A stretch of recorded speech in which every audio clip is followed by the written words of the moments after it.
19 পঞ্চায়েত যুব তৃণমূল কংগ্রেসের উদ্যোগে রাখি বন্ধন উৎসব পালিত হলো খোকসাডাঙ্গা হাইরোড চত্বরে। এদিন এই কর্মসূচিতে উপস্থিত ছিলেন 19 পঞ্চায়েত প্রধান তুলতুল অধিকারী, উপপ্রধান ভূষণ দত্ত, 19 সভাপতি রাজু বিশ্বাস সহ প্রমুখেরা। রাজু বিশ্বাসের কথায় সকলের মধ্যে ভ্রাতৃত্ববোধ বজায় রাখতে এই উদ্যোগ নেওয়া হয়েছে।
আপনার এখানে আজকে কি কর্মসূচি ছিল?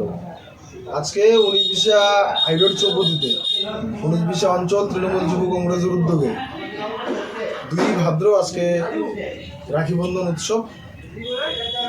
সে উৎসবকে আমরা একটা সম্প্রীতির বার্তা দিতে আজকে এই আমাদের এলাকায় যারা ব্যবসায়ী বন্ধু রয়েছেন, পথ চলতি মানুষ, টোটো চালক, অটো চালক সবাইকে নিয়ে এই রাখি বন্ধন উৎসবটি পালন করলাম। এই উৎসবে উপস্থিত ছিলেন আমাদের গ্রাম পঞ্চায়েতের প্রধান তুলতুল অধিকারী, উপপ্রধান ভূষণ দত্ত এবং বিভিন্ন বুথের পঞ্চায়েত সদস্যরা, বুথ সভাপতিরা এবং অঞ্চলের যারা সিনিয়র নেতৃত্ব তারা উপস্থিত ছিলেন। ঠিক তেমনিভাবে আমাদের যুব যোদ্ধারা সকলে মিলে প্রোগ্রামকে খুব ভালো করে সুন্দর করে ফুটিয়ে তুলছে। সাধারণ মানুষও বলছে যে না, এতদিন যাবত বিভিন্ন রাজনৈতিক দল আমাদের এলাকায় শাসন করেছে, কিন্তু কেউ এরকম উদ্যোগ নেয়নি। আজকে যুবরা যে উদ্যোগটা নিয়েছে সবাই সাধুবাদ জানালো। এবং এক দোকানদার ভাই, আমরা যখন রাখি পরাতে যাই তারাই আমাদের হাতে মিষ্টি কিনে দিয়েছিল, সেই মিষ্টি আমরা সবার মধ্যে বিতরণ করলাম। আমরা চাই জাতি, ধর্ম, বর্ণ নির্বিশেষে প্রত্যেকটা রাজনৈতিক দল এলাকায় সবাইকে নিয়ে সংগঠিত করে ভালো মতন সুখে শান্তিতে যাতে বসবাস করে। ইদানিং যাবৎ যা দেখা যাচ্ছে দেশে বা বিদেশে বা রাজ্যে নানান প্রত্যেকটা জায়গায় ধর্মের ভিত্তিতে যে ভাগ করার চেষ্টা করছে বিভিন্ন রাজনৈতিক দলগুলো।